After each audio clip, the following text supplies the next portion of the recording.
রাসূলুল্লাহ সাল্লাল্লাহু আলাইহি ওয়াসাল্লামকে আল্লাহ এত ভালোবাসেন, এতই মহব্বত করেন, সম্মান দেন, আমার নবীর নাম আল্লাহ নিজের নামের পাশে রেখে দিয়েছেন। কালেমা যখন পড়ি তখন আল্লাহর নাম যেখানে শেষ, আমাদের নবীর নাম শুরু। লা ইলাহা ইল্লাল্লাহু মুহাম্মদ, আল্লাহ শেষ, এবার মুহাম্মদ দিয়ে পরের অংশ শুরু। আল্লাহ কোরআনে বললেন ওয়ারাফানা লাকা যিকরাক, ও নবী আমি যেমন মহান, আমি আপনার নামও আপনার স্মরণকেও উচ্চকিত করেছি। আমার নাম যেখানে উচ্চারণ হবে আপনার নামও সাথে সাথে উচ্চারণ করতে আমি বাধ্য করেছি। তাই কালেমা বলেন, আজান বলেন, যেখানে আমরা আল্লাহর নাম বলি সেখানে পরে পরে দেখবেন রাসূলের নাম আল্টিমেট এসে যাচ্ছে। আল্লাহ উনাকে এত ভালোবাসেন, আল্লাহ নিজের নামের ডিজাইনের সাথে নবী মুহাম্মাদের নামের ডিজাইন বানালেন। আল্লাহর মাঝে অক্ষর 5টা, মুহাম্মাদের মাঝে অক্ষর 5টা। আল্লাহ নামের মাঝখানে তাসদীদ, মুহাম্মদ নামের মাঝখানেও তাসদীদ। আল্লাহ নামের ভিতরে নোক্তা নাই, মুহাম্মদ নামের ভিতরেও নোক্তা নাই। প্রিয় নবীকে আল্লাহ এতটাই সম্মান দেন, কোরআন মাজিদে আল্লাহ তাআলা অনেক নবীকে নাম ধরে ধরে ডেকেছেন বিভিন্ন প্রয়োজনে, কিন্তু আমাদের নবীকে যখনই ডেকেছেন তখনই ইয়া আইয়ুহান নবী, ইয়া আইয়ুহার রাসূল, ইয়া আইয়ুহাল মুজাম্মিল, ইয়া আইয়ুহাল মুদ্দাসসির উপনামে সুন্দর সুন্দর সিফতে ডেকেছেন। ইয়া মুহাম্মদ বলে নাম ধরে একবারও ডাকেন নাই। অথচ কোরআন পড়লে দেখবেন আল্লাহ বলছেন ইয়া আদম উসকুন আনতা ওয়া যাওজুকাল জান্নাহ, ইয়া আদম, ও আদম, নাম ধরে ডাকলেন।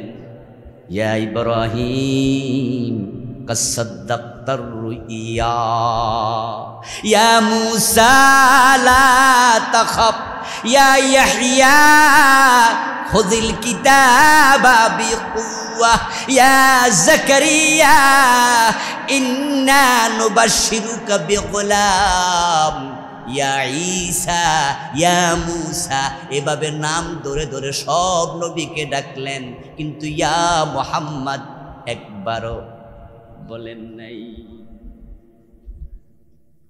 আল্লাহ কোরআনে নিজের পরিচয় দেন, আমি হলাম রব্বুল আলামিন, আর আমার নবীকে আমি বানালাম রাহমাতুল লিল আলামিন। মা তার মেয়ে শ্বশুর বাড়িতে কষ্টে আছে, শুনলে মন খারাপ করে, কষ্ট পায়, কারণ মা তার মেয়েটাকে ভালোবাসে। এবার বলুন তো, উম্মত যদি নবী মুহাম্মদকে কষ্ট দেয়, আরশের মালিক আল্লাহ কি কষ্ট পান না? এজন্য আল্লাহ তাআলা সূরা আল আহজাবের আয়াতে বলছে, ও ঈমানদারেরা, নবী মূসার মতো তোমরা আমার নবী মুহাম্মদকে কষ্ট দিও না। নবী মূসাকে তার উম্মত বড় কষ্ট দিয়েছে। এবার আল্লাহ তাআলা বলছেন, কষ্ট দেওয়ার পরে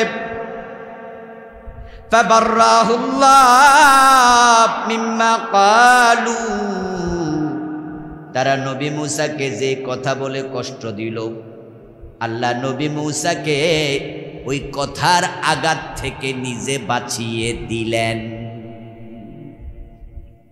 নবী মূসাকে আল্লাহ ভালোবাসে না? জবাবটা সুন্দর হইল না রে? এই কি নবী মূসার লগে কোনো শত্রুতা আছে নাকি? নবী মুহাম্মদকে যেমন আমরা সম্মান করি, নবী মূসাকেও করি, ঠিক কি না? নবী ঈসাকেও করি, সব নবীকে করি। এটা ইসলামের সৌন্দর্য, এটা ইসলামের ডাইভার্সিটি, ইসলামের বিউটি। এটা আমাদের উদারতা। ইসলাম আমাদেরকে শিখিয়েছে যে আমরা সব নবীর প্রতি সমান ঈমান লালন। তিলকার রাসূল ফাদ্দালনা বা'দাহুম আলা বা'দ। আল্লাহ কোরআনে বলছেন রাসূলদেরকে আমি একজনের উপর আরেকজনকে শ্রেষ্ঠত্ব দিয়েছি, কিন্তু আবার আমাদের ব্যাপারে বলছেন লা নুফাররিকু বাইনা রুসুলি। কিন্তু আমরা যারা উম্মত, আমরা ঈমান আনার ক্ষেত্রে কোনো রাসূলের মাঝে ব্যবধান করি না। আমরা সব নবীকে সমান সম্মান করি। এরপরও নাকি মুসলমানরা সন্ত্রাসী। ইহুদিরা বলে আমরা খারাপ, আমরা কি সন্ত্রাসী, আমরা নাকি উগ্র, আমরা ফান্ডামেন্টালিস্ট, আমরা টেরোরিস্ট। নাউজুবিল্লাহ নাউজুবিল্লাহ। আরে কি জুলুমটা আমাদের উপর করে তারা। ইহুদিরা বলে মুসলমানরা সন্ত্রাসী, খ্রিস্টানরা বলে মুসলমানরা উগ্র। প্রতিক্রিয়াশীল।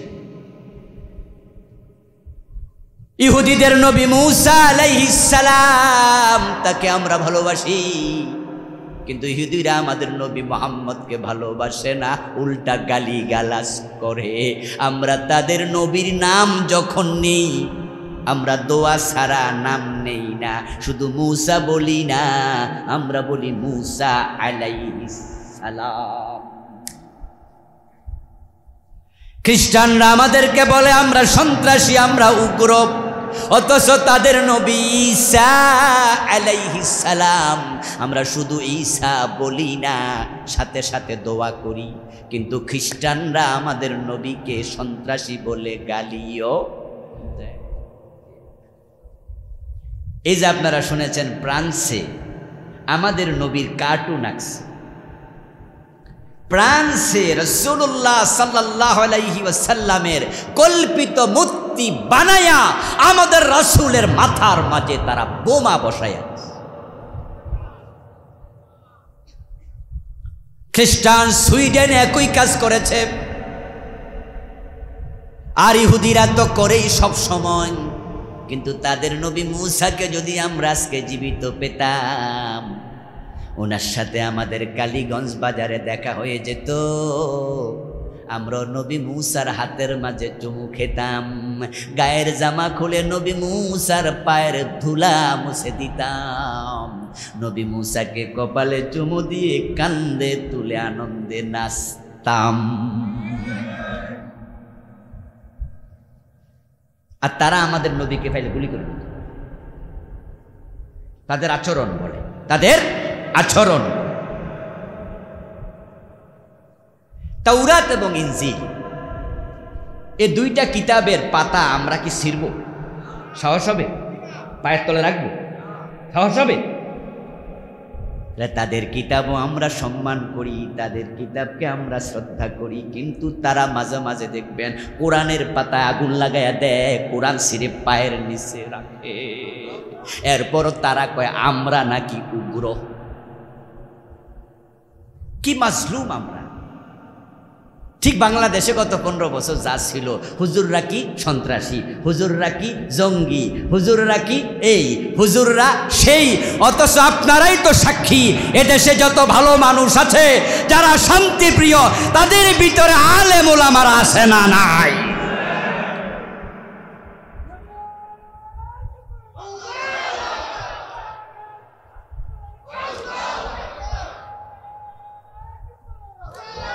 আমার প্রিয় ভাইরা, আলেম ওলামারা সন্ত্রাসী নয়, জঙ্গি নয়, জঙ্গি নয়, বরং এই মাহফিলগুলোতে এসে মসজিদের মিম্বারে আমরাও তো আপনাদেরকে শান্তির ওয়াজ করি, ঠিক না? আমরাই তো শান্তির বাণী শুনাই, তা আমরা কেমনে জঙ্গি? মাজলুম আমরা, মাজলুম। ও দোস্ত, নবী মূসা আলাইহিস সালামকে আমরা ভালোবাসি। এবার ভালোবাসা থেকে বলুন, নবী মূসাকে আল্লাহ ভালোবাসেন কিনা? এবার নবী মূসাকে যদি তার উম্মত কষ্ট দেয়, ওই কষ্ট থেকে আল্লাহ নবী মূসাকেও হেফাজত করবেন, কোনো সন্দেহ নাই। কি কষ্ট দিল, কি হেফাজত হলো, আয়াতের ব্যাখ্যা এবার শুনুন। রাসূলুল্লাহ সাল্লাল্লাহু আলাইহি ওয়াসাল্লাম, সহিহ বুখারীতে এসেছে, সহিহ মুসলিমে এসেছে, এই আয়াতের ব্যাখ্যায় প্রিয় নবীজি বলেন, মুসা নবীকে তার উম্মত কি কষ্ট দিয়েছে শোনো, আল্লাহ হেফাজত কেমনে করছে তাও শোনো। কষ্টটা হলো নবী মুসার জামানার লোকেরা গোসল করত উলঙ্গ হয়ে, নাউজুবিল্লাহ। ওরা ছিল একটু বেহায়া, নির্লজ্জ। আর কিছু কিছু এলাকা পৃথিবীতে এখনো আছে যেখানে কাপড় চোপড় খুলতে আজকের এই আধুনিক যুগেও কোনো লাজ শরম নাই। আপনারা অবাক হবেন, এখনো আজকের এই দিনেও আমাদের পার্বত্য চিটাং যান, আমাদের হিল ট্যাক্সে গেলেও দেখবেন যে গাগরি পইরা ওর না ছাড়া এরকম একটা পরে দূরে গেঞ্জি অথবা ওই যে উপরেরটারে কি করে ব্লাউজ, এরকম একটুকু পরে পেট দেখা যায়, নাভি দেখা যায়, নিচে একটা ঘাগরা, হাতের মাঝে একটা দাও লইয়া দেখবেন যে ইয়াং ইয়াং মেয়েরা, বুড়া বুড়া মেয়েরা হাঁটতেছে। হিল ট্যাক্সে গেলে দেখবেন তারা কেউ ওর না পরে না, উপজাতি। ওরা কি চাকমা উপজাতি। পৃথিবীর বিভিন্ন দেশে আল্লাহ সফরের সুযোগ দিয়েছে, সেই সুবাদে বিভিন্ন জায়গায় দেখতে গেলাম। যখন যাই সমুদ্র অঞ্চলে ঘুরতে, এই কয়দিন আগে ওই যে বললাম যে অগাস্টে আমেরিকার সফর ছিল, তো আটলান্টিক নামে একটা সাগর আছে না, ওটাতে আমি আগে গিয়েছি, গোসল করছি।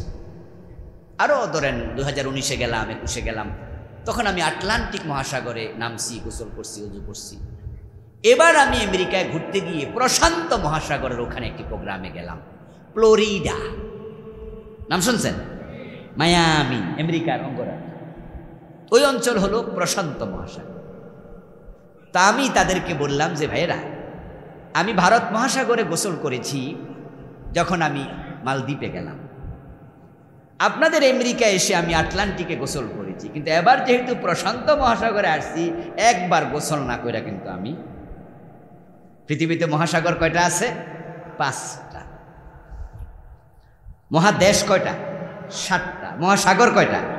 তো আমি ভাবলাম যে প্রত্যেকটা গোসল করে লই, 5টা ফুরাবো, এইটা এবার ছাড়বো কেন? আচ্ছা বলুন তো, এবার গোসল করতে গেলে সাগরে যাওয়া লাগবে না?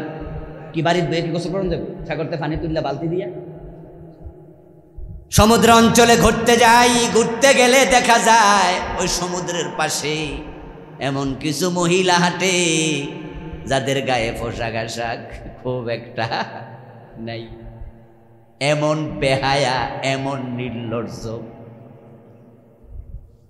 এমন নির্লজ্জ, চোখ এমনে দইরা তারপরে দৌড় মারা লাগে, লজ্জা লজ্জা নিচের দিকে তাকায়া থাকা লাগে। চাইলে তো গুনাহ হয়ে যাবে, চোখকে গুনাহ থেকে বাঁচানো বড় কঠিন, তাই অনেক হেফাজতে থাকা লাগে। আধুনিক যুগে যদি কাপড় ছাড়া সমুদ্রে গোসল করে, এবার বলুন তো, যে সামান্য কাপড় পরে নামলো, ওই সমুদ্রের এলাকাতে পাবলিক আছে না নাই? তো ওরা শরম থাকলে নামতে পারতো নি। তো এই যুগে যদি এমন বেহায়া থাকে, জাহেলিয়াতের খবর কি?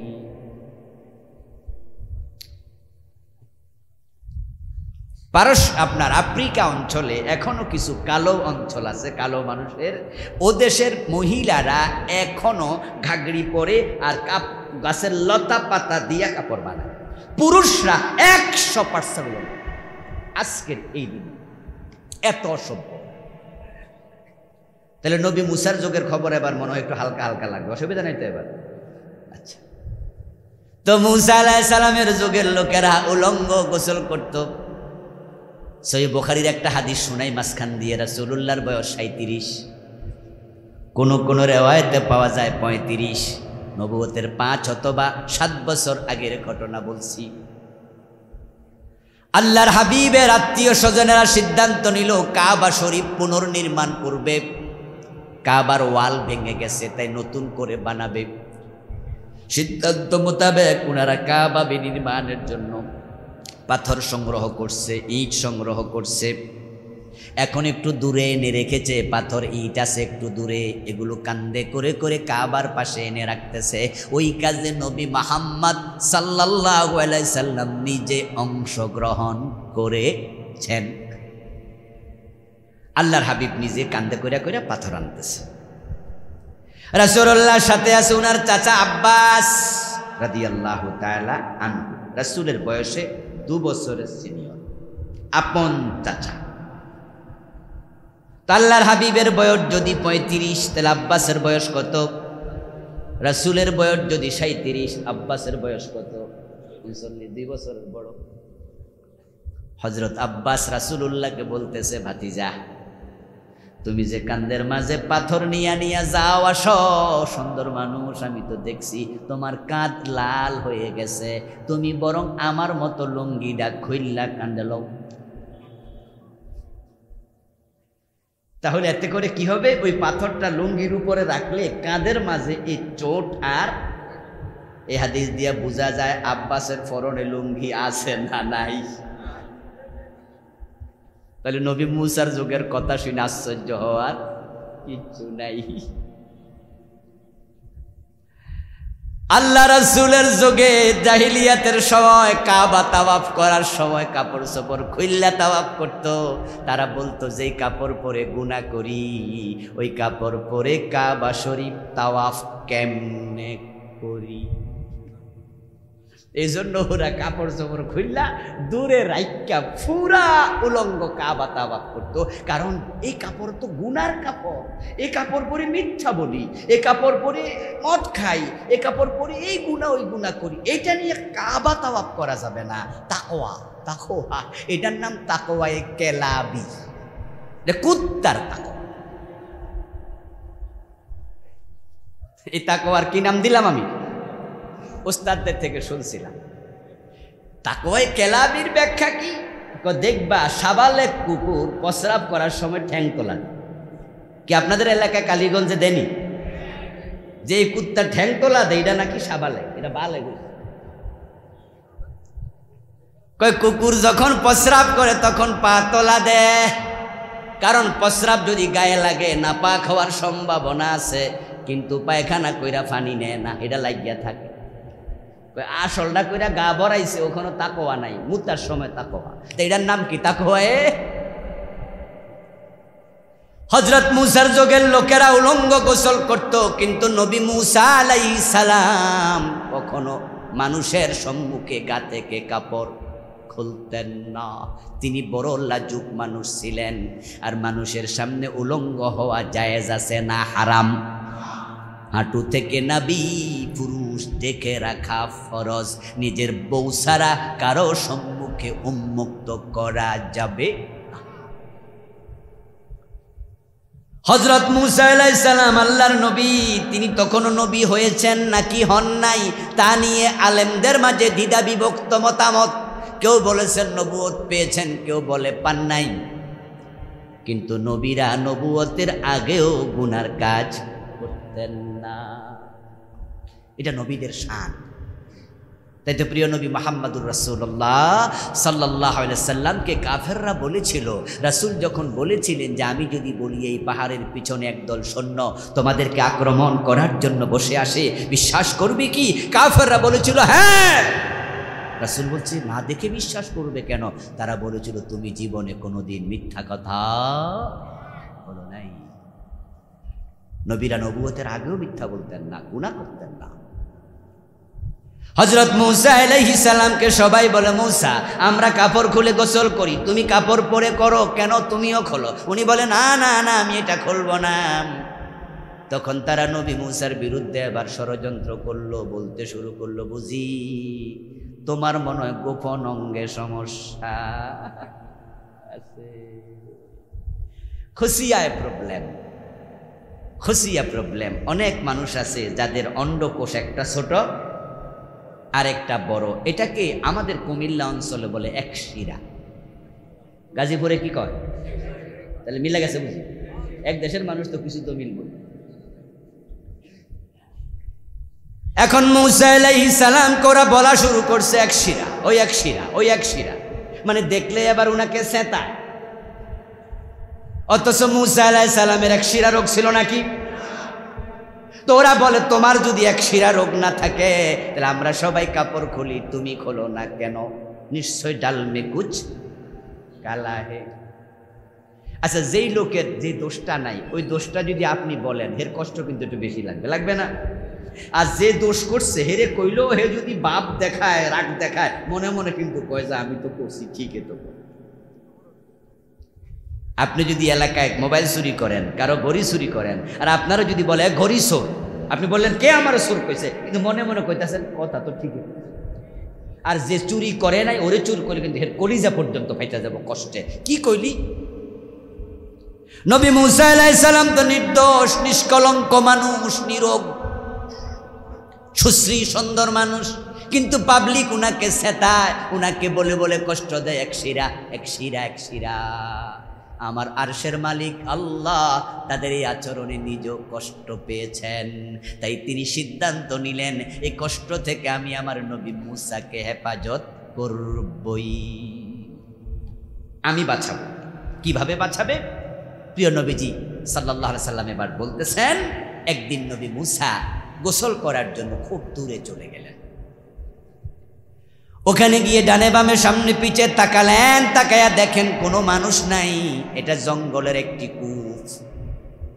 তাই তিনি নিজের গায়ের কাপড় খুললেন, লুঙ্গিটা খুললেন, খুলে তিনি একটা পাথরের উপর রেখে এবার তিনি পানিতে উলঙ্গ হয়ে নামলেন।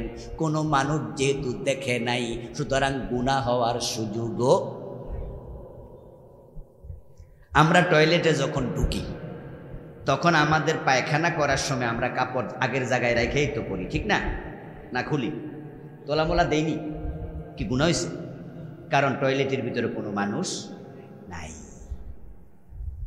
আপনি গোসল করার জন্য পানিতে নামছেন, পানিতে নেমে আপনি মনে মনে ভাবলেন যে লুঙ্গিটা আমার পরনে আছে, ওই লুঙ্গিটা তো সকালবেলায় আমার বাচ্চা পায়খানা করছিল, এর একটু পায়খানা লাগছে, এখন আমি যদি এটা গায়ে রাইখা তারপরে পুকুর থেকে উঠি তাহলে তো ওই পায়খানার বীজাণু পানি আমার গায়ে আবার লাগবে, গোসল করেও তো পরিষ্কার হতে পারলাম না। তাই আপনি লুঙ্গি একবারে পানি অতটুকু নামার পরে খুললেন, খুইলা এটা হাত দিয়ে ধুইলেন। এখন কি পরনে লুঙ্গি আছে নাকি? তো মাছে দেখলে কি গুণ হয়ে যাবে? মাছের সাথে পদ্মা আছে নাকি? তো পদ্মা যদি অন্য অন্য মাখলুকের সাথে থাকতো তাহলে লোটা যখন ব্যবহার করেন পানি লইয়া, তাহলে তো লোটাও দেখে আলা নাকি?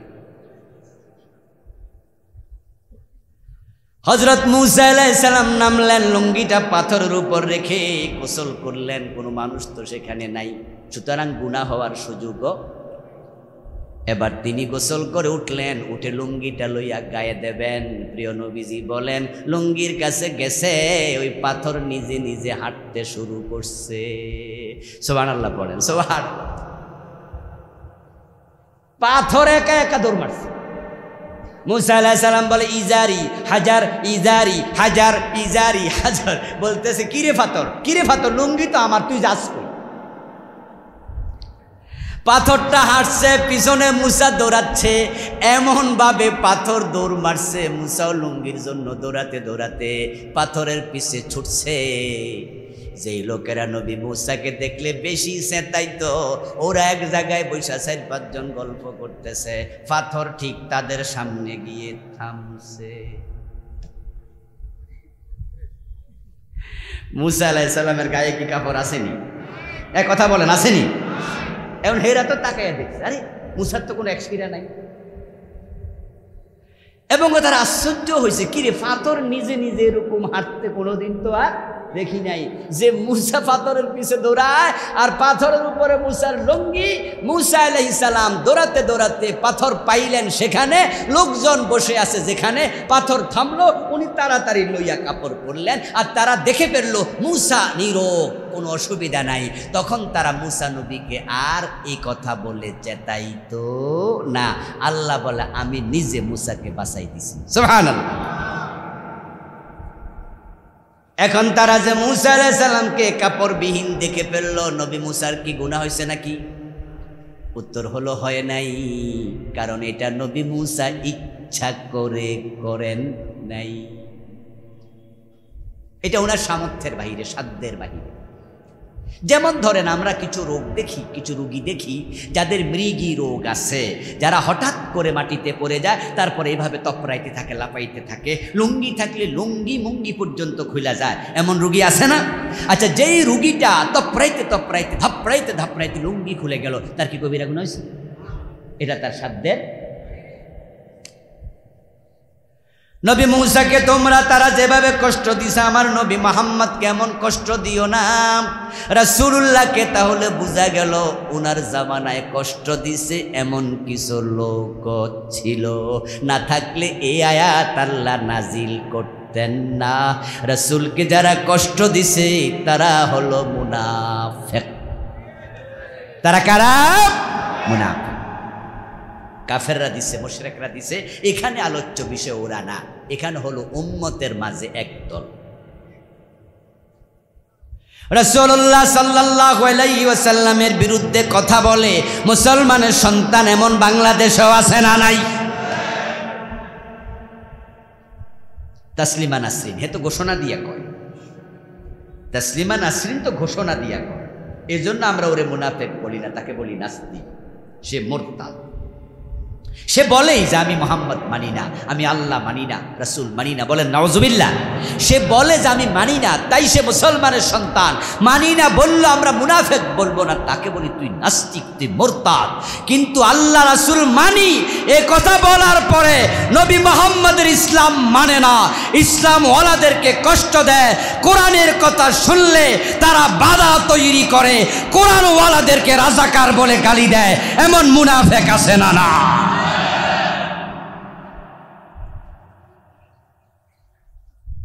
আমাদের বাংলাদেশে অভাব নাই।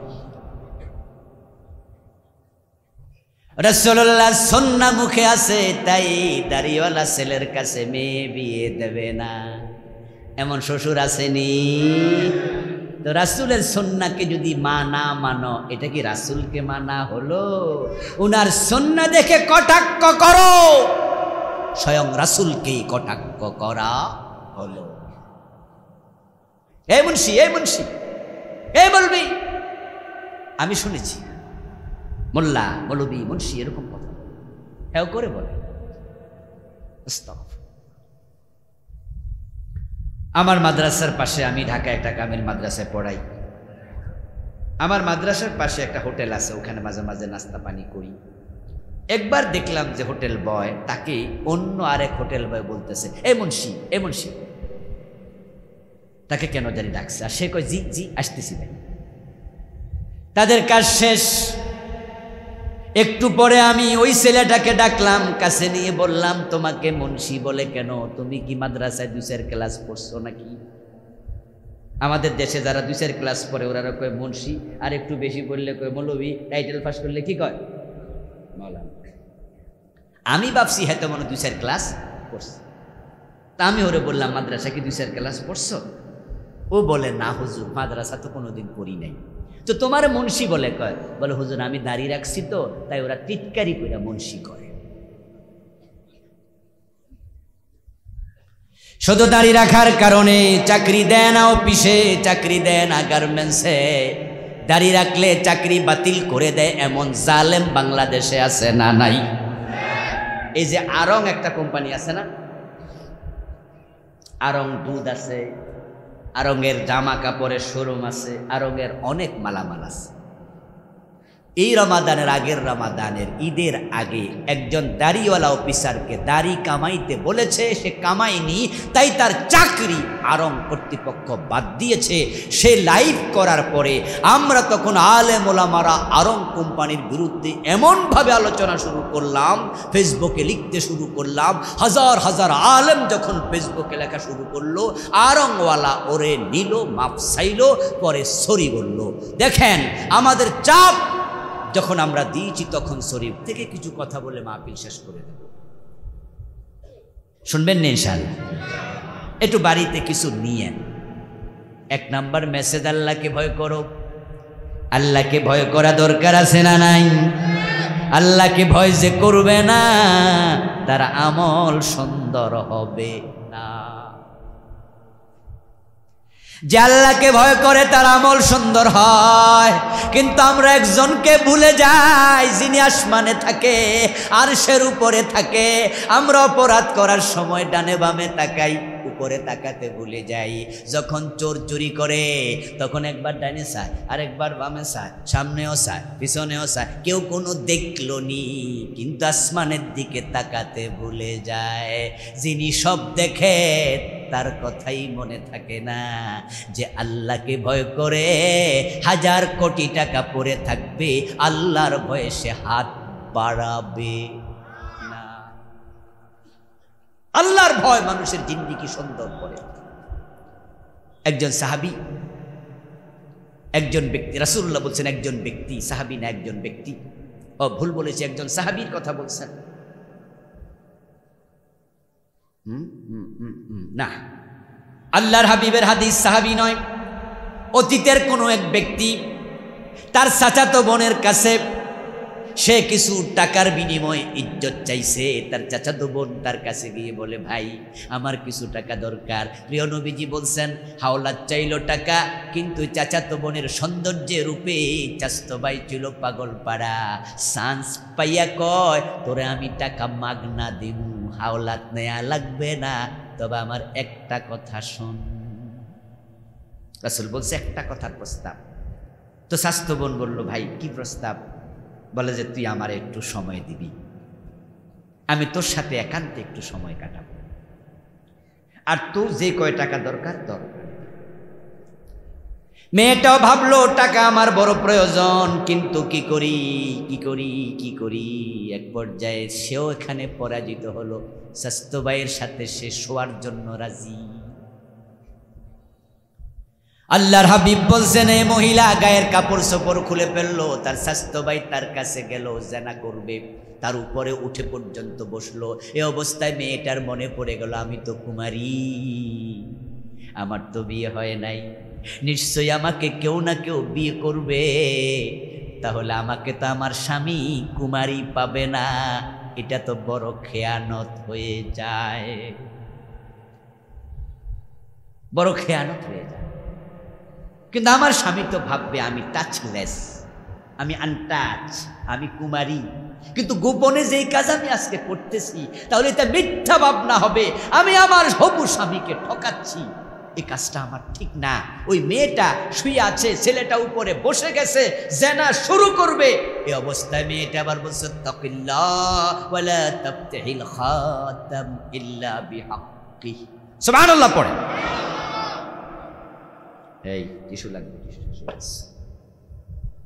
মাহফিল কমিটি। আল্লাহর হাবিব সাল্লাল্লাহু আলাইহি ওয়াসাল্লাম বলতেছেন, মহিলা এবার তার স্বাস্থ্য ভাইকে বলতেছে, আল্লাহকে ভয় করো, অবৈধভাবে আমার কুমারিত্ব নষ্ট করিও না। কাকে ভয় করো? জোরে বলেন কাকে? এই কথাটা বলার সাথে সাথে ওই যুবকের অন্তরে আল্লাহর ভয় এসে গেল। সে তার স্বাস্থ্য বোনের সাথে আর জেনা করে নাই, তাকে ছেড়ে দিয়েছে। আল্লাহর ভয় মানুষের আমল ভালো করে, তার জীবন সুন্দর করে। আমরা যা করি তিনি দেখেন, তাই তাকে ভয় করো। করার সময় ভাবো অন্যায় করলে মাফ নাই, আমরা যা বলি তিনি যা শোনেন। বলার সময় ভাবো তিনি যেহেতু শুনেছেন মাফ নাই। এই চিন্তা রেখে জীবন চালাও, মাথায় এটা রাখো। হযরত ওমর বলছেন, হাসিবু আনফুসাকুম ক্বাবলা আন তুহাসাবু ওয়াজিনু আনফুসাকুম ক্বাবলা আন তুজানু। আল্লাহর কাছে হিসাব দেওয়ার আগে নিজের হিসাব নিজে করো, আমল ওজন দেওয়ার আগে নিজের আমলের ওজন নিজে করো, তাহলে আখিরাত হবে অনেক সুন্দর।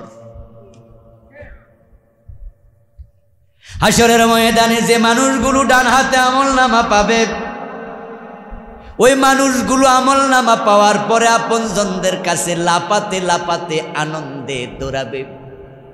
ওয়ায়ানকালিবু ইলা আহলিহি মাসরুরা, আনন্দে দৌড় মারবে। আমলনামা লোকজনকে বলবে, দেখো দেখো কত সুন্দর, ফায়াকুলু হাবুম কুরাউ কিতাবিয়া, পড়ো পড়ো আমার আমলনামা। লোকজন প্রশ্ন করবে, এত চমৎকার কেমনে আমলনামা হলো? একই বাজারে খরচ করছি, একই ভার্সিটিতে পড়েছি, একই মসজিদে নামাজ পড়েছি, একই এলাকায় জন্ম নিয়েছি, তুই আমার বন্ধু ছিলি, আমার আমলনামার তো খবর নাই, তোরটা ডান হাতে কেমনে আসলো রে, কেমনে হলো জানা? তখন সে কি জবাব দেবে? আল্লাহ সেটাও কোরআনে বলেছেন। সে জবাব দেবে, ইন্নী জানান্তু আন্নী মুলাকিন হিসাবিয়া, আমি দুনিয়া হিসাব করে কাজ করছি, আমি জানতাম আমার আল্লাহ সব ব্যাপারে হিসাব নেবেন বটে। আমি আল্লাহকে ভয় করে জীবন চালাইছি। এই জন্য আল্লাহ বলছে, ও মুমিনেরা আল্লাহকে ভয় করো, যা বলবে সঙ্গত বলো, অসঙ্গত কথা বলো না, সঠিকটা বলো, কারণ মুখের প্রতিটা কথা তোমার আমলনামার মাঝে রেকর্ড, একটাও বাদ। মা ইয়ালফিজু মিন কওলিন ইল্লা লাদাইহি রাকীবুন আতীদ। তোমার 40, 50, 180 যে কয় বছর হায়াত, পুরাটা ভিডিও হচ্ছে, আল্লাহ আখিরাতে সবটা একসাথে তোমার হাতে রেকর্ড নামা আমলনামা তুলে দেবে, ফাঁস করে দেবে, বলবে ইকরা কিতাবাক কাফা বিনাফসিকা আল-ইয়াওমা আলাইকা হাসিবা। পড়ো পড়ো। শোনেন, আমলনামা যখন ফাঁস হবে উপায় নাই। আমাদের বাংলাদেশে একজন মন্ত্রী ছিল, উপমন্ত্রী, মাথায় চুল ছিল না, টাকলা মুরাদ। আপনাদের কি মনে আছে উনার নাম? মুরাদ সাহেব। উনি কোন নায়িকার সাথে কি কথাবার্তা বলছিলেন, এই অডিওটা উনার কোন বিরোধী লোক এটা ইউটিউবে, নায়িকা মাহিকে তিনি বলছে, এই আসো তাড়াতাড়ি সোনারগাঁ হোটেলে, না আসলে আমি পুলিশ পাঠাচ্ছি, ডিজিএফআই, এনএসআই, এসবি, ডিএসবি, সেনাবাহিনী, র্যাব সবাইকে পাঠাচ্ছি, মানে জাস্ট একটু মজা করছে, তোমাকে তুলে নিয়ে আসবো আমার কাছে, তুমি তাড়াতাড়ি আসো। এই জাতীয় কিছু কথা উনি বললেন, এগুলো আপনারাও কেউ কেউ শুনেছেন, এগুলো ইউটিউবে আমরাও শুনেছি। যখন এটা ফাঁস হয়ে গেল, উনার এমপি গিরিও নাই, মন্ত্রীগিরিও, দল উনাকে মন্ত্রিত্ব বাদ দিয়ে দিল, তার এমপিগিরি থামাইয়া দিল, তাকে তার দল থেকে বহিষ্কার করে দিল। এবার তাকে নমিনেশনটাও দেয় নাই। নিজের বউ তার বিরুদ্ধে থানায় গিয়ে মামলা দিল। পুরা জাতির সামনে মুখ দেখানোর মতো অবস্থা নাই, লজ্জায় মরে মরে ভাব। মাত্র 1.5 থেকে 2 মিনিটের অডিও ফাঁস হলে যদি এমন হয়, আখেরাতে 80 বছরের ভিডিও ফাঁস হলে আমাদের কি হবে?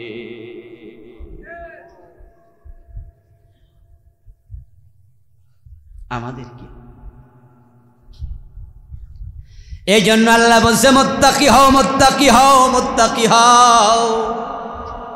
রাসূলুল্লাহ সাল্লাল্লাহু আলাইহি ওয়াসাল্লাম মুত্তাকি হওয়ার জন্য হাদিসে অসংখ্য জায়গায় বিভিন্নভাবে বলেছেন।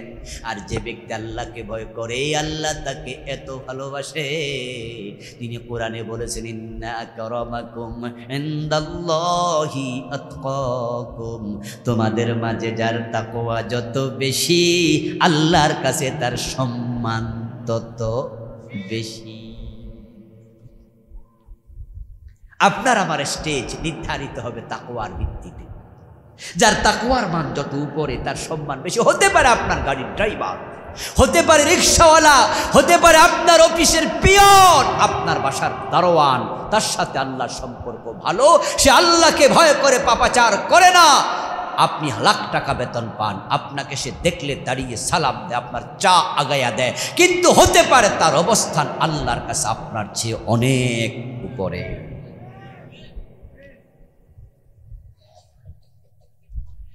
যে ব্যক্তি আল্লাহকে ভয় করে, আল্লাহ নিজে তার হয়ে যায়, তার হয়ে যায়, তার হয়ে যায়। পবিত্র কোরআনে আল্লাহ তাআলা বলছে, মাইয়াত্তাকিল্লাহ ইয়াজআল লাহু মাখরাজা।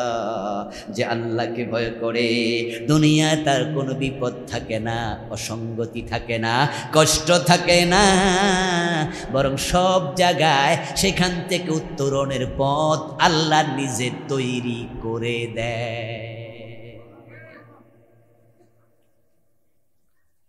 ইন তাত্তাকুল্লাহ ইয়াজআল লাকুম ফুরকানা। আরে কেত আল্লাহ বলেন তোমরা যদি আল্লাহকে ভয় করো তাহলে আল্লাহ তোমাদের ফুরকান দেবেন। ফুরকান মুত্তাকি হওয়ার মাঝে এটা সেরা পুরস্কারের একটা, সেটা হলো যে আল্লাহকে ভয় করে আল্লাহ তাকে ফুরকান দেয়। ফুরকান কি?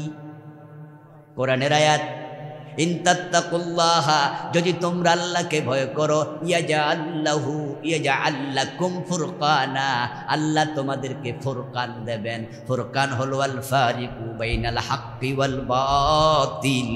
আল্লাহ মুত্তাকিকে এমন এলেম দেয়, এমন বুঝ দেয়, যার মাধ্যমে সে হক এবং বাতিল চিনতে পারে। অনেক বড় উপহার এটা, অনেক বড় উপহার, অনেক বড় নিয়ামত হক চিনতে পারা।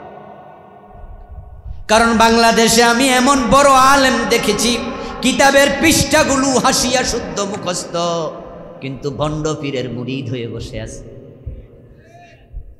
এই যে বাইতুল মোকাররমে একজন খতিব ছিল, মাওলানা সালাউদ্দিন হুজুর, আগে নাম বলে দিছে কারণ চিন্তাবিদরা জানে, উনি ঢাকা আলিয়া মাদ্রাসা হেড মুহাদ্দিস ছিলেন, অনেক বড় আলেম ছিলেন।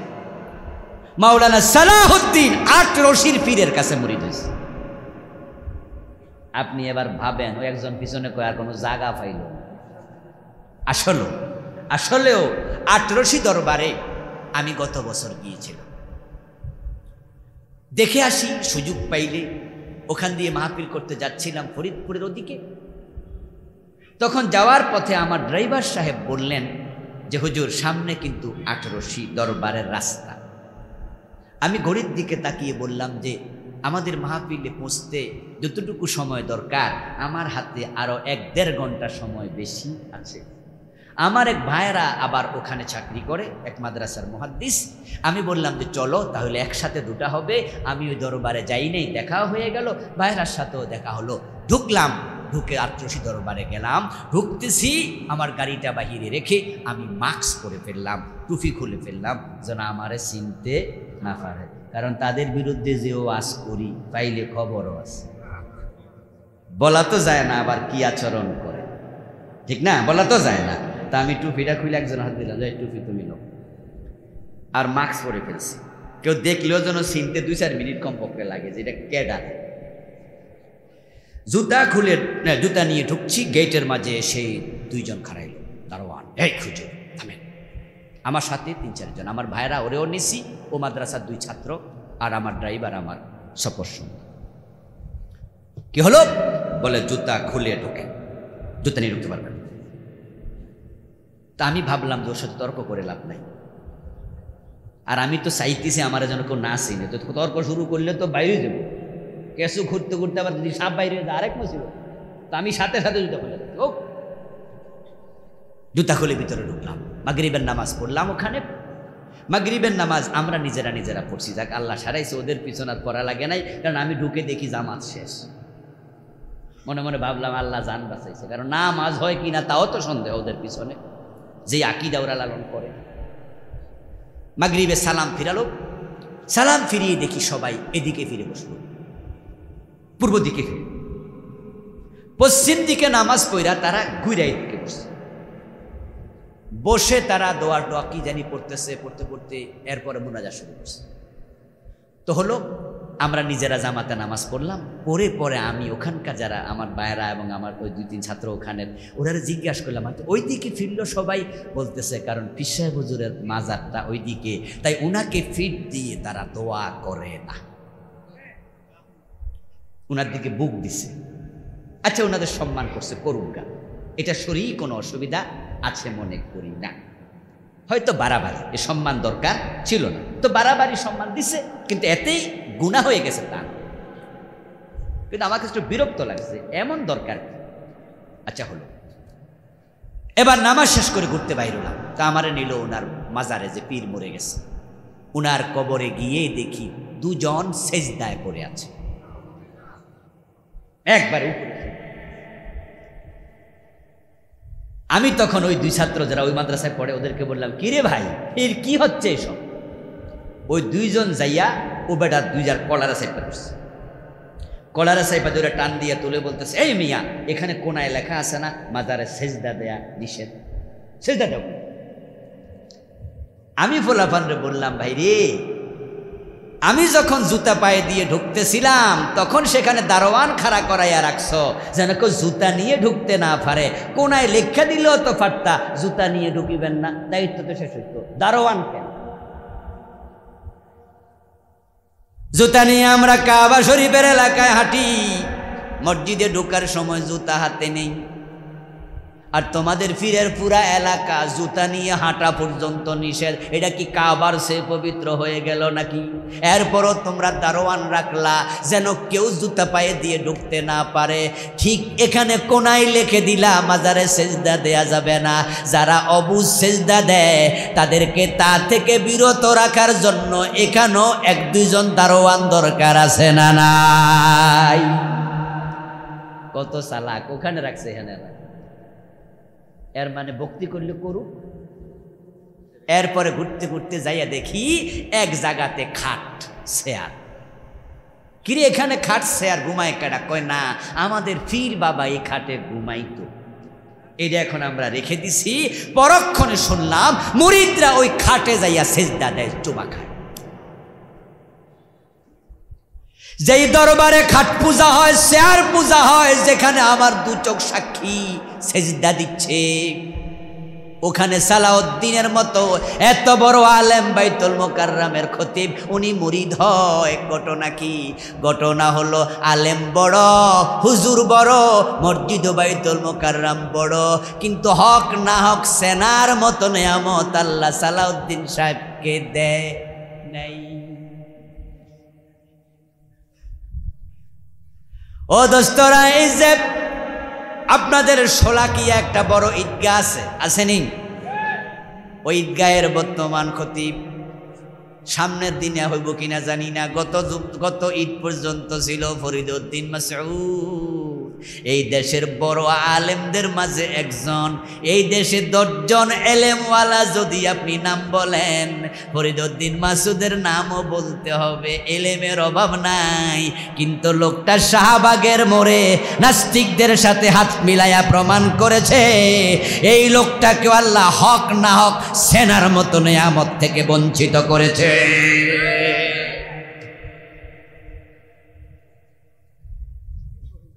গত পতিত স্বৈরাচার এই সরকারের যে কয়জন হুজুর ছিল দালাল, তার মাঝে মাসুদ সাহেব একজন, এই সরকারের দালাল। আরেকজন তো শেখ হাসিনারে জান্নাতে দিয়ে দিছে, দিছিনি? কইছে যে আপনি একজন জান্নাতি।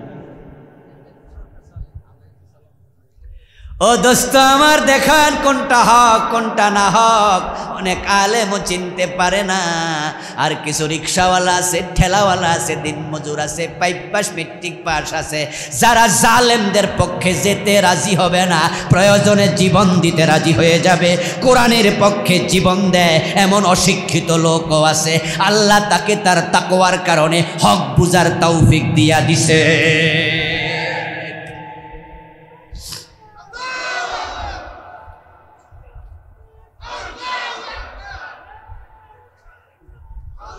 আমার প্রিয় ভাইয়েরা, যদি আপনি আল্লাহকে ভয় করেন, ইয়াজআল লাকুম ফুরকানা, তিনি আপনাকে হক বাতিল বুঝার মতো বুঝ দেবেন। বলুন তো, হক না হক বুঝার এলেম দরকার আছে না নাই? ওই বুঝ দরকার আছে না নাই? এ বুঝ যদি আল্লাহ তুলে নেয়, তাহলে আপনিও পথহারা হয়ে যেতে পারেন। কোরআনে একজন ব্যক্তির আলোচনা আল্লাহ তাআলা একটি আয়াত নাজিল করে বলেছেন। তার নাম ছিল বালআম ইবনে বাউর। নবী মুসার সময়ের লোক ছিল, এত বড় আলেম আল্লাহওয়ালা ছিল। উনি দোয়া করার সাথে সাথে দোয়া কবুল হতো। এ বালআম ইবনে বাউর উনি শেষ জীবনে কাফের হয়ে মারা গেছে। ওয়াতলু আলাইহিম নাবা আল্লাযী আতাইনাহু মিন আয়াতিনা ফানসালাখা মিনহা ফাআতবা'হু আশ-শাইতান ফাকানা মিনাল গাবিন। এই আয়াতে আল্লাহ বালআম ইবনে বাউরার কথা বলে, তাকে আমি অনেক নিদর্শন দিয়েছি, মুজিজ কারামত দিয়েছি, কিন্তু এক পর্যায়ে কানা মিনাল গাবিন, সে হেদায়াত থেকে বঞ্চিত হয়ে গেছে। এখন যে তাকওয়া দরকার, তাকওয়া কাকে বলে? তাকওয়া কি বড় জামা গায়ে দেওয়ার নাম? তাকওয়া কি সুন্দর টুপির নাম? তাকওয়া কি 7 হাত লম্বা পাগড়ির নাম? না না না। তাকওয়া শব্দের অর্থ হলো খোদাভীতি, অন্তরে আল্লাহর ভয়। তাকওয়া মানে হচ্ছে ন্যূনতম যেটা, তাকওয়ার 3টা ক্লাস, 3টা শ্রেণী আছে। 1 নাম্বার যেটা, ক্লাস 1 যেটা, স্টেজ নাম্বার 1, মাত্র প্রথম তাবাকা, শিশু শ্রেণী, সেটা হচ্ছে তারকু মা হারামাল্লাহ ওয়া আদাউ মা ইফতারাদাল্লাহ। তাকওয়া মানে হচ্ছে আল্লাহ যা ফরজ করেছেন আঁকড়িয়ে ধরো, যা হারাম করেছেন পরিত্যাগ করো। যে ফরজ ছেড়ে দেয়, যে হারাম করে, তার ভিতরে তাকওয়া নাই নাই নাই। ওমর ইবনে আব্দুল আজিজ রাহিমাহুল্লাহ বলেছেন, লাইসাত তাকওয়া বিকিয়ামিল লাইল ওয়ালা বিসিয়ামিন নাহার ওয়ালাকিন্নাত তাকওয়া তারকু মা হারামাল্লাহ ওয়া দাউ মা ইফতারাদাল্লাহ। দিনের বেলায় রোজা রাখা তাকওয়া নয়, রাতের বেলায় তাহাজ্জুদে দাঁড়িয়ে থাকা তাকওয়া নয়। তাকওয়া হলো হারাম করা যাবে না, ফরজ ছাড়া যাবে না। সুদে টাকা লাগায় এমন লোক মুত্তাকি নয়, তার টুপি যত সুন্দর হোক, দাড়ি যত লম্বা হোক, সুদখোর মুত্তাকি না। গোশ খায় মুত্তাকি না, নামাজ ঘাটতি করে মুত্তাকি না, বউ পর্দা করে না মুত্তাকি না, মেয়ে পর্দা করে না মুত্তাকি না। যারা হারামের সাথে জড়িত মুত্তাকি হতে পারে না। দ্বিতীয় স্তর হলো হিফজুন নাফস মিম্মা ইউসাম। গুনাহ হতে পারে এমন কোনো কাজ করা যাবে না, সগীরা হোক সেটাও করা যাবে না। এটা হলো দ্বিতীয় শ্রেণীর তাকওয়া।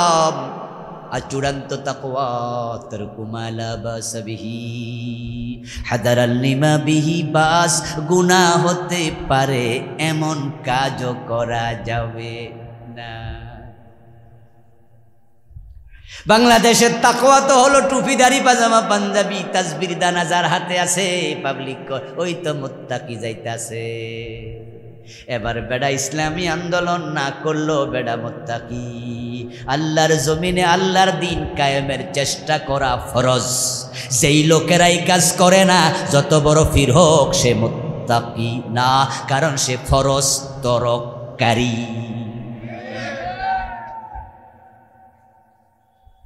কথাটা আবার বলতেছি, যারা বুঝেন তারা একটু জবাব দেবেন। আল্লাহর জমিনে আল্লাহর দিন কায়েম করার আয়াত, অর্ডার কোরআনে আছে না নাই?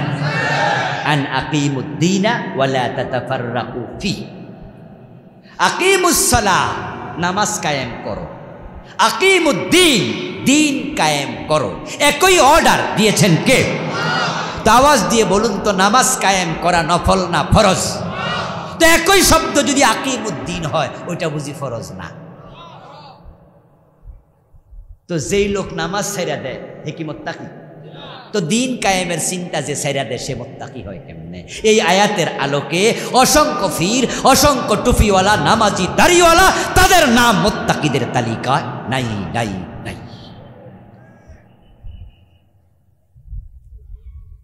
তাকওয়ার সংজ্ঞা হযরত আলী রাদিয়াল্লাহু তাআলা আনহু দিয়েছেন আরেকটি বড় চমৎকার। হযরত আলী বলেন, তাকওয়া আল খাউফু মিনাল জালিল ওয়াল আমালু বিত-তানজিল ওয়াল কানাআতু বিল কলিল ওয়াল ইস্তিদাদু লিয়াউমির রহিম। সুবহানাল্লাহ পড়েন। চমৎকার সংজ্ঞা হযরত আলী দিয়েছেন। তাকওয়া মানে হচ্ছে আল খাউফু মিনাল জালিল, মহান রবকে ভয় করা। আল্লাহকে ভয় করে কোনো গুনার কাজ করা যাবে না, কোনো ফরজ তরক করা যাবে না, এটা 1 নাম্বার। ওয়াল আমালু বিতানজিল, আলী বলেন তাকওয়া হলো এ কোরআন এখানে যা করতে বলেছে করো, যা ছাড়তে বলেছে ছাড়ো, কোরআন অনুযায়ী আমল করো। চোর ধরে হাত কাটো, এই কথাটা কোরআনে আছে না নাই? এ বিষয়ে আপনার ভূমিকা কি? আলী তো বলে কোরআনে যা আছে আমল করো। নবী মুহাম্মদ বলেছেন আমার মেয়ে ফাতেমা চুরি করলে আমি তার হাতটাও কেটে দেব। অথচ নবীর উম্মত হাত কাটার ব্যাপারে কোনো চিন্তাই নাই, বরং যে হুজুররা চোরের হাত কাটার ওয়াজ করে ওদেরকে উল্টা অমুক দলের সদস্য বলে টিটকারি দেয়। রাসূলুল্লাহ সাল্লাল্লাহু আলাইহি ওয়াসাল্লাম আমাদের শিখিয়েছেন মদ পান করলে 80 বেত দিতে হবে। হযরত ওমর তো তার ছেলেকেও ছাড় দেন নাই, এখন 80 বেতের আইনের খবর কি? এ বিষয়ে আপনার ভূমিকা কি? এ কোরআনে তো আছে আল্লাহ শিখাইছে ওয়াজআলনি মিন লাদুনকা সুলতানান নাসীরা, আল্লাহ তুমি আমাকে রাষ্ট্র ক্ষমতা দাও। এখন রাষ্ট্র ক্ষমতার জন্য আপনি দোয়া করছেন কয়দিন? তো রাসূলকে আল্লাহ দোয়া শিখায়, রাসূল দোয়া করে, রাসূলকে আল্লাহ রাষ্ট্র ক্ষমতা দিয়ে প্রেসিডেন্টও বানাইছে, 10 বছর মদিনা রাসূল কোরআন দিয়ে চালাইছে। এখন আপনি জীবনও রাষ্ট্র ক্ষমতার জন্য দোয়া করেন নাই, বরং রাষ্ট্র ক্ষমতা যারা চায় ওদেরকে গদি চায় বলে টিটকারি দিয়েছেন। তো রাসূল নিজে তো আল্লাহর কাছে গদি চাইলেন, ওয়াজআলনি মিন লাদুনকা সুলতানা, আপনি আমাকে ক্ষমতা দেন, রাষ্ট্র ক্ষমতা।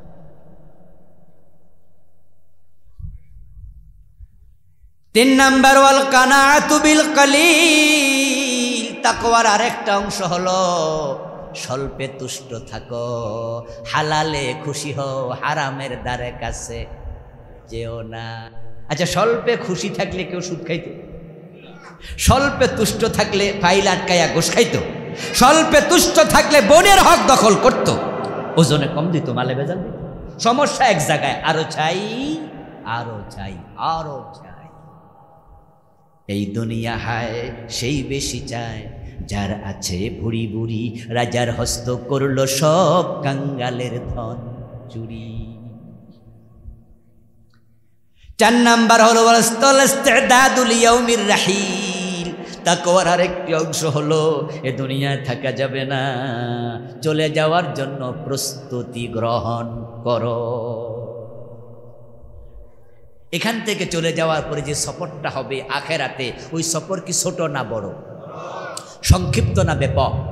তো সফর যত লম্বা প্রস্তুতি হওয়া লাগবে ততই বেশি। কুলু কাওলান সাদীদা ওয়াত্তাকুল্লাহ, কুলু কাওলান সাদীদা, সত্য কথাগুলো বলো, জিহ্বা হেফাজত করবেন, জিহ্বা হেফাজত করবেন, মনে যা ছা তাই বলবেন না, কারণ কথার জবাব দিতে হবে, কাজের জবাব দিতে হবে। যেই কথাগুলো আজকে বলা হলো, আমি যিনি বললাম এবং আপনারা যারা শুনলেন, আল্লাহ সকলকে আমল করার তৌফিক দাও, বলেন আমিন। হাযা মা ইনদি ওয়াল ইলমু ইনদাল্লাহ আলাইহি তাওয়াক্কালতু ওয়া ইলাইহি উনীব। প্রিয় ভাইয়েরা, 2টা প্রশ্ন আসছে, জবাব দেব? আচ্ছা, জবাব দিয়ে আমরা দোয়া করব সংক্ষেপে, তারপরে চলে যাব স্টেজে। আমার লেখা কিছু বই আছে, নতুন এসেছে এটা। বইটি গত মাসে আসছে। যেমন ছিলেন প্রিয় রাসূল সাল্লাল্লাহু আলাইহি ওয়াসাল্লাম, আল্লাহর হাবিবের জীবনের সিরত সুরত দেহ সহ সব কিছু এসেছে বইটিতে দলিলের ভিত্তিতে। এর আগে ওহিরানায় পরকাল এসেছে, কুফরের উপরে, শিরকের উপরে, বেদাতের উপরে। ওই সামনে আমার কালো গাড়িটা আছে, ওখানে ড্রাইভার সাহেব আছে, ওনার থেকে নিয়ে যাবেন। আল্লাহ তৌফিক দান করুন। প্রশ্ন, ফজরের নামাজের ইকামত শুরু হলে সুন্নাহ পড়া যাবে না যাবে না? প্রিয় নবীজি মুহাম্মদ সাল্লাল্লাহু আলাইহি ওয়াসাল্লাম বলেছেন, ইজা উকিমাতিস সালাহ ফালা সালাতা ইল্লাল মাকতুবা, যখন নামাজের ইকামত হয়ে যায় তখন ফরজ নামাজ ছাড়া আর কোনো নামাজ নাই। তা আপনি সুন্নত পড়বেন কেন? রাসূল মানা করছে, আপনি পড়বেন কেন? রাসূলের কথার বাহিরে যাওয়ার সুযোগ আছে? বাংলাদেশে ফজরের টাইমে এটা বেশি দেখা যায়, অন্য অন্য ওয়াক্তে দেখা যায় না খুব একটা। ফজরের টাইমে মনে মনে ভাবে কেরাত তো লম্বা আছে, অসুবিধা কি, সুন্নত পড়েও তো জামাত পাবো, এটা একটা মাথা কাজ করে। আরেকটা কাজ করে যে আবার সুন্নত সূর্য ওঠার পরে পড়ব, পরে যদি মনে না থাকে, অজু ভাঙ্গা যায়, অফিসে চলে যাব, বরং ফিরা যায়। এই দুটি কারণে বাংলাদেশে ফজরের টাইমে দেখবেন যে এখান দিয়া জামাত চলে, পেছন দিয়া কারো কারো সুন্নাত চলে। অথচ প্রিয় নবীজি বলছেন না, এটা করো না, ফালা সালাতা ইল্লাল মাকতুবা। আচ্ছা, আপনি যদি সুন্নাহ পড়েন অথচ ফরজ চলে, তা আপনার কাছে গুরুত্ব কি ফরজের বেশি হলো না সুন্নাতের? অথচ গুরুত্ব কোনটার বেশি? আচ্ছা, কোন তুলনা হয় তা আপনি বড়টা সাইডা ছোটটা ধরলেন কেন? এটা আপনার বুঝের ঘাটতি। প্রথম ঘাটতি, রাসূলের নিষেধাজ্ঞা অমান্য করছেন, 1 নাম্বার অন্যায়। 2 নাম্বার ঘাটতি, আপনি ফরজের চেয়ে সুন্নতকে গুরুত্ব বেশি দিছেন। তবে হ্যাঁ, এই বিষয়ে কোনো কোনো সাহাবীর আমল পাওয়া যায়। হাদিসের বৈচিত্র্যে পূর্ণাঙ্গ নামাজ, এই নিয়ে আমার লেখা একটি বই আছে। ওই বইতে আমি নামাজ নিয়ে যত দিক আছে আলহামদুলিল্লাহ, ডান বাম সামনে পিছ বিভিন্ন পক্ষে বিপক্ষে হাদিস যা আছে সব এনেছি, ডকুমেন্টারি দিয়েছি। এই বইটাও আছে গাড়িতে, ওখানে আমি এই মাসালাটা আলাদা এনেছি। সেখানে আমি দেখিয়েছি একাধিক সাহাবীর আমল পাওয়া যায় যারা ফরজ নামাজ চলাকালে ফজরের সুন্নাত পড়েছেন। এখন সাহাবীর আমল পাওয়ার পরে আমাদের দেশের ভাইয়েরা বলে, সাহাবী যদি করতে পারে আমি কেন পারবো না? তার জবাব কি? তার জবাবও আমি বইটিতে অন্য হাদিস এনেছি। জবাব হলো, আল্লাহর হাবিব দেখলেন একজন সাহাবী, উনি ফজরের নামাজ পড়ার পরে উনি সুন্নাহ পড়ছেন 2 রাকাত, সালাম ফিরানোর পরে। প্রিয় নবীজি জিজ্ঞাসা করলেন, তুমি এখন আবার কিসের নামাজ পড়ছো? ওই সাহাবী জবাব দেন, আগের 2 রাকাত সুন্নাত পড়ি নাই, ওই 2 রাকাত পড়ছি। আল্লাহর হাবিব চুপ থাকলেন। এতে বোঝা যায় সব সাহাবী আমল করে নাই, কোন সাহাবী করেছেন। একজন সাহাবীকে রাসূলুল্লাহ জামাত চলাকালে সুন্নাহ পড়তে দেখলেন। আল্লাহর হাবিব নামাজের সাথে সাথে ডাকলেন, এই এদিকে আসো। নামাজ শেষ করে ডেকে বললেন, তোমার কাছে কোনটার দাম বেশি, আমারটা না তোমারটা? ওই সাহাবীকে রাসূল বকা দিলেন, ধমক দিলেন, শাসালেন। এই শাসানোটাই প্রমাণ করে যে এই সাহাবীরা ফরজ নামাজ চলাকালে সুন্নাহ পড়েছেন হাদিস পাওয়া যায়, রাসূলুল্লাহর নিষেধাজ্ঞার হাদিসটা তাদের কাছে পৌঁছে নাই। এর পরের দলিল হলো, আচ্ছা সাহাবী যদি এটা করে, রাসূল মানা করছে, আপনার কাছে কার কথার গুরুত্ব বেশি? তো আপনি রাসূলুল্লাহর কথার বাহিরে সাহাবীর আমলকে সামনে এনে উপস্থাপন করেন কোন কারণে? বরং আপনার তো বলার কথা ছিল যে আল্লাহর নবী সাহাবী করেছে, এটা উনার ব্যাপার, কিন্তু আমার রাসূল মানা করছে, এই কাজ আমি করি কেমনে? উনি যদি করে উনার জবাব উনি দেবে, কিন্তু আমি তো রাসূলের কথার বাহিরে যেতে পারি না, ঠিক কিনা?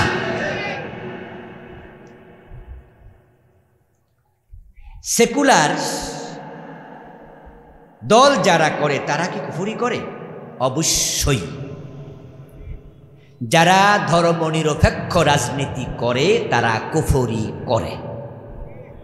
ধর্মনিরপেক্ষতা সুস্পষ্ট কুফরি মতবাদ, কোনো সন্দেহ নাই।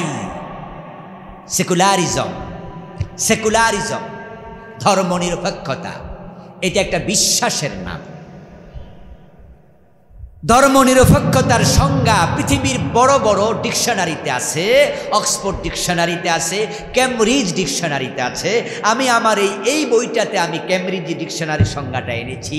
দি believe that religion should not be involved with any ordinary social and political activities of a country. ধর্মনিরপেক্ষতার সংজ্ঞা ক্যামব্রিজ ডিকশনারিতে, এই বইতে আমি এনেছি, তারা লিখেছে ধর্মনিরপেক্ষতা মানে হলো সামাজিক এবং রাজনৈতিক কোনো কাজে ধর্মের ব্যবহার থাকবে না। নাউজুবিল্লাহ পড়বেন না?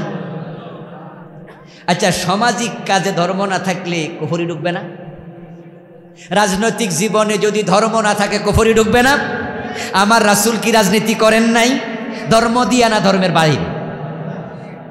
সামাজিক জীবনে বিবাহ শাদী লেনদেন ব্যবসা বাণিজ্য এগুলো তো ইসলাম দরকার আছে না নাই?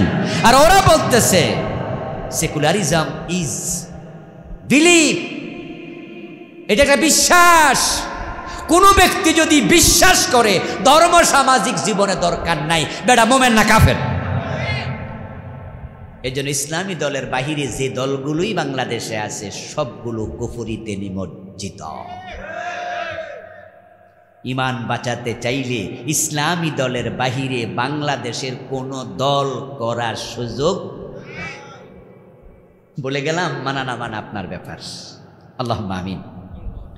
আলহামদুলিল্লাহি রাব্বিল আলামিন والصلاة والسلام على نبينا محمد وآله وأصحابه أجمعين ربنا ظلمنا أنفسنا وإن لم تغفر لنا وترحمنا لنكونن من الخاسرين ربنا آتنا في الدنيا حسنة وفي الآخرة حسنة وقنا عذاب النار رب ارحمهما كما ربياني صغيرا اے رب العالمین 10-11 দিন ব্যাপী তাফসীর মাহফিল তুমি কবুল করে নাও, আমাদের জীবনের গুনাহগুলো maaf করে দাও।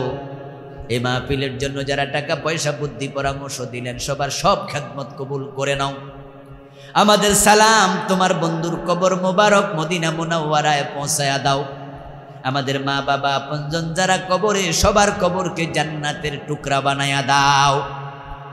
এ আল্লাহ, আমাদের যার মনে যে নেক আশা আছে পূর্ণ করে দাও, যার যে বিপদ আছে দূর করে দাও। আমার মা বোনরাও এসেছেন মাহফিল শোনার জন্য, তাদেরকে ফাতেমাতুজ জাহরার মতো ঈমান আমলওয়ালা বানায়া দাও। এই মাহফিল কালকেও হবে। মুহতারাম মাওলানা আব্দুল আলামিন ভাই সহ আর অনেক বক্তারা আসবেন। সুন্দরভাবে মাহফিল সমাপ্ত হওয়ার তৌফিক দাও। صل وسلم وبارك على نبينا محمد وآله وأصحابه أجمعين سبحان ربك رب العزة عما يصفون وسلام على المرسلين والحمد لله رب العالمين السلام عليكم ورحمة الله سبحانك اللهم وبحمدك أشهد أن لا إله إلا أنت আলহামদুলিল্লাহ, এতক্ষণ পর্যন্ত অত্যন্ত চমৎকারভাবে তাফসীর পেশ করেছেন জনাব হযরত মাওলানা ডক্টর আবুল কালাম আজাদ বাশার সাহেব, প্রধান মুহাদ্দিস মদিনাতুল কামিল মাদ্রাসা তেজগাঁও ঢাকা। মুহতারামকে আমাদের তাফসীরুল কোরআন মাহফিলের পক্ষ থেকে আন্তরিক মোবারকবাদ জানাচ্ছি এবং এতক্ষণ পর্যন্ত যে আলোচনা পেশ করেছেন আল্লাহ তাআলা আমাদের সবাইকে এরকম আমল করার তৌফিক দান করুন। সবাই বলি আমিন।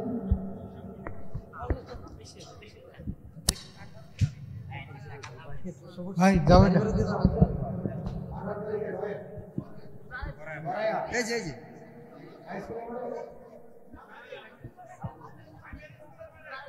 আচ্ছা সম্মানিত উপস্থিতি।